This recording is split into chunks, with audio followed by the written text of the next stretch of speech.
So yung unang-unang gagawin mo, pupunta ka sa client. Ito yung client mo. Punta ka sa may network.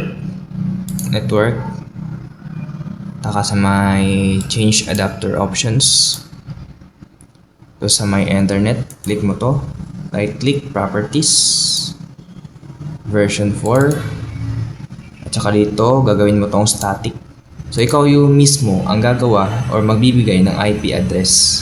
For example, ito yung IP address na napili ko. 92.168.0 tsaka 3.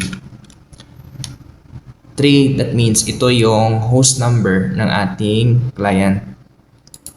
Ito yung equivalent na subnet mask sa ating napiling IP address. Yung default gateway natin, ito yung IP address ng ating access point. 2.168.0 tsaka 1. At dito naman banda sa may preferred DNS server, ito yung IP address ng ating server.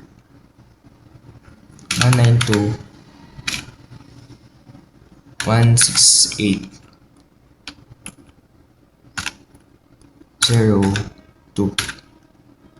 At click natin yung OK. Tsaka close.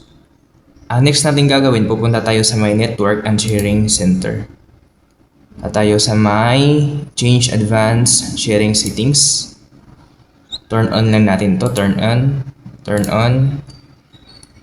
Click natin tong mga arrow. Turn on.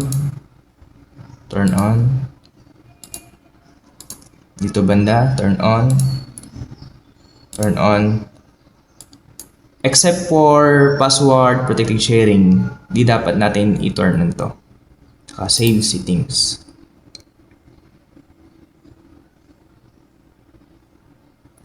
Next, ang gagawin natin, punta tayo sa my remote. So click natin tong folder. Right click natin to. Properties. Tayo sa remote for future configuration. Click lang natin enable, confirm, tsaka close. Punta naman tayo sa my firewall. Tayo sa my search box. Lagay natin firewall. Click natin yung Windows Defender Firewall. Turn off lang natin to for future configuration para makaping tayo sa ating server at sa ating access point. Turn off. Yan, click OK. Naka-turn off na yung firewall natin. Ang next natin gagawin, kailangan natin i-change yung ating client name. Tayo sa my folder. Click natin yung this PC. Right click natin, properties. Tayo sa may advanced system settings. Tayo sa may computer name. Change. Tsaka ito, yung gusto mong ipangalan sa yung computer name. Sa akin, dahil natin client.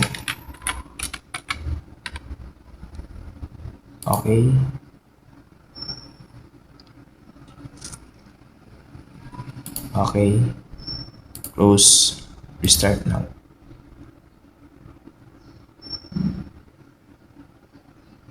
Ayan no, so antayin lang natin. So tapos na mo restart yung PC natin. Yung next na gagawin natin ay pupunta tayo sa ating server. So ito yung server natin. Ang gagawin natin dito, pupunta tayo sa my network. Click natin to. Network sharing center. So yung sharing and discovery, kailangan natin yung ma-turn on except for password protected sharing. Ito yung printer sharing, di pa natin ma-turn on kasi may gagawin pa tayong configuration. Turn na natin. Turn on. Apply. Yes. On. Turn on. Apply. Yes.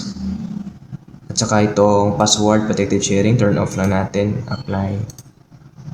Yan, no? Ang next gagawin, punta tayo ng Manage Network Connections.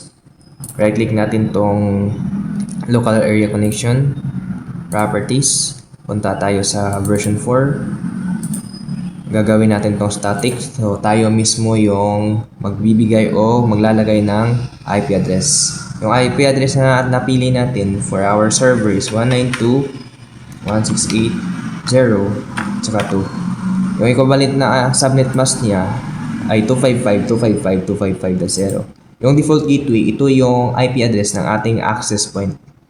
192.168.0 at saka 1. Yung preferred DNS server naman, yung IP address, itong IP address na to, ilalagay natin dito. 168.0 at saka 2. Click lang natin yung OK. OK. Tsaka close natin. Close. Ang next natin gagawin, punta tayo sa firewall. Start. Type natin firewall. Yan, no? So, itong Windows firewall, click natin yan. Turn off na natin for future configuration at para makaping test tayo sa ating access point at sa ating client. Turn off lang natin. Apply.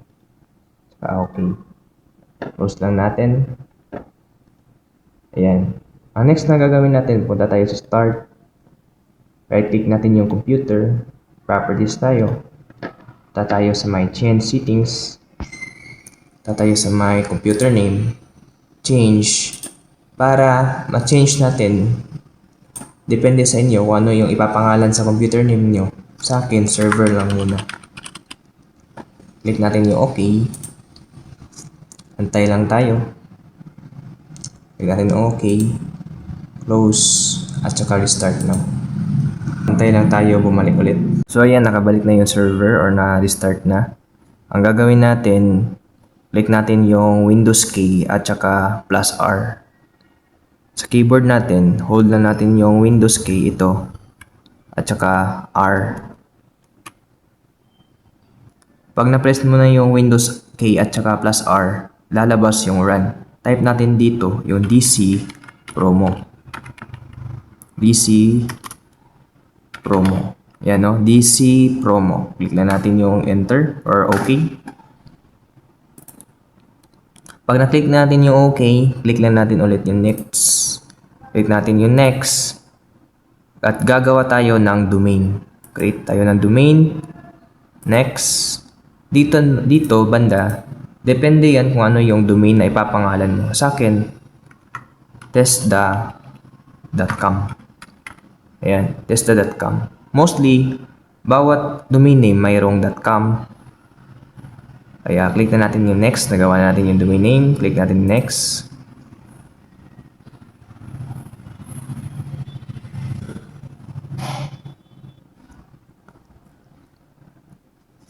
Antay lang muna. Ayan. Ang next na gagawin, punta tayo dito, click mo to. Click mo yung Windows Server 2008. Click mo yung next. Antay ulit. Ayan, click mo yung next. Yes, click mo yung yes. Antay ulit. Ayan, no? Click natin yes. Next. Lalagay tayo ng password. Depende sa iyo kung anong password yung ilalagay nyo. Admin, sa akin, admin 123. Type ko ulit. Admin 123. Click next. Click next. Click mo yung reboot on completion. So after matapos niyan, magre-reboot yung computer. Automatic magre-reboot yan. Antay lang. After mag-reboot yung computer, yung gagawin niyo, punta kayo ulit sa my network. Click mo yung network. Punta kayo sa my manage network. Right click yung local area, properties. Okay, sa may version 4. Kasi yung mangyayari, mag-iiba to. Lagay mo na lang ulit yung IP address. 192.168.0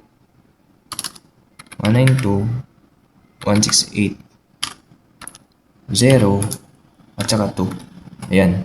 Click mo yung OK. OK. Tsaka close. Close. Ayan.